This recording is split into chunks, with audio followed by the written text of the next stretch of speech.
तर हे गाई सकाळी उठलो, अंघोळ धुतली आणि नाश्ता केल्यानंतर निघलो कॉलेजला जायला. तर बाहेर बघतो तर ही माझी महिना उभी होती. तर असं निघालो, हिंदुस्थानच्या गेटवरती धाव घेतली बससाठी. ह्यो वाजला सायरन बघा. त्यावरच आली बस आणि बसलो बसमध्ये, निघलो. सावरलीला गेलो, शिवाजी महाराजांचं दर्शन घेतला. परत पाट्यावरती आलो तर दर्शन घेतलं परत शिवाजी महाराजांचा. आणि ही बघा, ही माझ्यासाठी थांबली होती पोरा. यांना बोललो चला आता कॉलेजमध्ये गेलो तर मॅमला विचारलं येऊ का आतमध्ये. मॅम बोलते राहा बाहेर. नंतर बोललो ज्या आईला ही कॉलेज आहे का धर्मशाला आहे कळलं नाही. सगळीच पोरा बाहेर होती आणि ही कोलिंबाई बोलते मला नीट घे.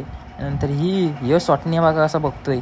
लेक्चर संपला आणि मॅम बोलते चला खाली प्रोग्राम आहे. तो बघतो तो कसला अण्णाभाऊ साठे यांची जयंती आणि लोकमान्य टिळक यांची पुण्यतिथी होती. सर पुढं भाषण देतो आणि ह्यो बघतोय शर्ती बघा. कॉलेज सुटला आणि चाललो बस स्टँडवरती.